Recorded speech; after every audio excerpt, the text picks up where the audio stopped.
Olá, bom dia. Meu nome é Isadora, eu sou acadêmica de Direito e a nossa matéria de prática forense foi proposto para a gente estar assistindo o filme Você Não Estava Aqui, de Ken Loach, onde ele vai estar trazendo para a gente uma precarização do trabalho, um cenário totalmente problemático de uma família que se encontra numa situação bem delicada após a crise inglesa de 2008. E o ator principal vai ser Chris Turner. Ele se encontra desempregado no momento, a esposa é uma cuidadora de idosos, cuja a jornada quase não fica em casa. E dois filhos, um filho adolescente meio problemático e uma filha um pouco menor, uma garotinha. É, Logo no início do filme, a gente pode notar algumas questões. Foi proposto para a gente também estar realizando uma demanda trabalhista em favor do empregado. No caso, uma reclamação trabalhista.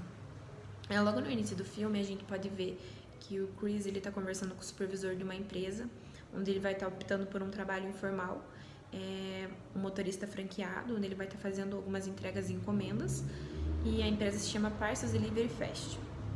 Ele vai estar conversando com o supervisor, que vai estar garantindo a ele onde ele será o seu próprio chefe, onde ele não deverá ter compromisso com o registro de ponto, onde ele não terá salário, conforme ele vai fazendo as entregas, mais ele vai estar recebendo, e assim por diante. E ele acaba aceitando. Quando ele chega em casa, a esposa fica um pouco assustada com a situação, pois ele vai passar 14 horas do dia fora de casa e também não vai possuir nenhum intervalo para descanso, para alimentação. E ainda ele se sujeita a vender o carro da esposa, que ela utilizava para trabalho, para estar comprando uma van para ele poder estar trabalhando. Dessa forma, no decorrer do filme, a gente vai estar vendo algumas questões ainda, que ele vai acabar trocando a rota dele por uma rota mais trabalhosa com outro funcionário, devido a uma discussão que outro funcionário teve com o supervisor. E vai estar tendo algumas questões. Certo dia, o filho dele, Seibe, o filho mais velho, que é um filho mais problemático, e devido à ausência dos pais em casa, a situação vai piorando, acaba se movendo em uma confusão, e ele precisa pedir a liberação do serviço. Logo que ele fala com o supervisor dele fala que não. Ele pediu 3 dias, o supervisor fala que no máximo 1, e ele vai ter que encontrar o substituto, porque as entregas não podem ser feitas sozinhas.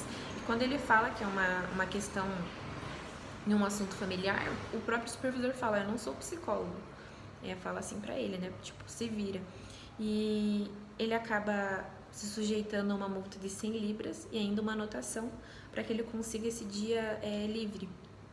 E logo após isso, no outro dia, já acontece um outro problema no filme em relação ao filho dele mesmo, e ele não consegue trabalhar. E quando ele liga para o chefe e fala que não vai, ele fala a mesma questão, mais uma anotação e mais 100 libras, ou seja, na terceira anotação ele seria despedido, mesmo não havendo nenhum vínculo empregatício segundo o supervisor. E daí também, no decorrer do filme, a gente nota que quando ele vai realizar uma das entregas, quando ele retorna ao trabalho, ele é surpreendido por um grupo de jovens, onde acaba atacando ele, acaba despejando urina, pois ele não tinha tempo para fazer suas necessidades, e acaba fazendo uma garrafa PET, surra bastante ele, acaba bem machucado e ainda rouba algumas encomendas. Quando ele tá no hospital com a esposa, o seu chefe liga para ele e ainda fala para ele a respeito do scanner que foi quebrado, que vai ter o custo de 1.000 libras, e 2 encomendas que foram furtadas eram 2 passaportes, que totalizam o valor de 500 libras, que ele deveria restituir também. Numa situação bem problemática, onde ele já está cheio de dívidas, a família cheia de problemas, a única solução que ele vê é trabalhar para cumprir com esses compromissos. Ele acaba voltando para o trabalho todo machucado e a família tenta impedir, porém não consegue. Bom, se a gente for ver pelo lado de uma reclamação trabalhista, primeiramente a gente pode estar pedindo o benefício da justiça gratuita, devido à hipossuficiência do empregado, né? Pois ele não tem condição nenhuma de arcar com as despesas. E conforme o artigo 5º, inciso 74 da Constituição Federal e artigo 98 do Código do Processo Civil traz pra gente, ele é amparado por esses artigos. Também o reconhecimento do vínculo empregatício e o devido registro na carteira, né? Pois ele foi contratado, não tem nenhum benefício, não tem nenhum requisito e também possui diversos amigos que podem comprovar que ele exerceu esse trabalho, que ele exerceu, que ele tem esse vínculo empregatício, né? E conforme o artigo 29 da CLT traz pra gente, o o chefe dele é obrigado a estar registrando ele. E também o artigo 47 da CLT trata a respeito de quando o empregado não é registrado, ele é obrigado a pagar uma multa de até R$ 3.000 para o funcionário, que é o caso em tela. Também a respeito das horas extras, ele exercia uma jornada que dá para notar das 7 horas da manhã até as 9, 10 horas da noite, sem nenhum tipo de intervalo. É o que totaliza 14 horas por dia, uma jornada totalmente cansativa e exaustiva. E conforme o artigo 7º, inciso 16 da Constituição Federal trata, que essas horas que são excedidas serão de 50% a mais que o valor da hora normal. Então a gente está solicitando o pagamento dessas horas também. Todas essas horas que foram passadas durante todo o vínculo de contrato de trabalho.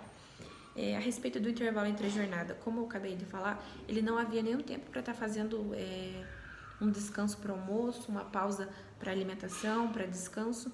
Então a gente também está solicitando, né, o pagamento de todas essas horas que estão em atraso, pois conforme o artigo 71 da CLT traz, quando se excede 6 horas de trabalho, no mínimo previsto em lei, é considerado, tem que ser concedido 1 hora de descanso para o funcionário.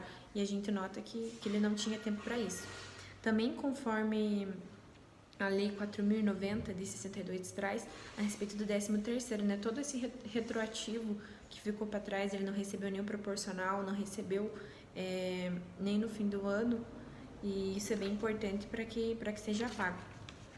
O FGTS.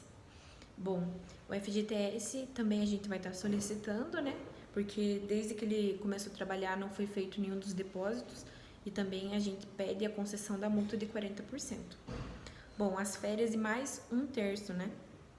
O artigo 134 da CLT e o artigo 51, inciso 2, da Lei Complementar 123 de 2006, vai estar tratando a respeito disso.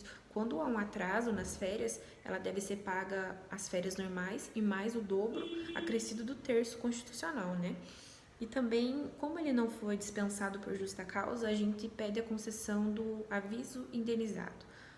Vai estar lá disposto no artigo 487 da CLT, onde vai estar tratando a respeito disso. Quando o funcionário não é dispensado por justa causa, o aviso dele deve ser pago.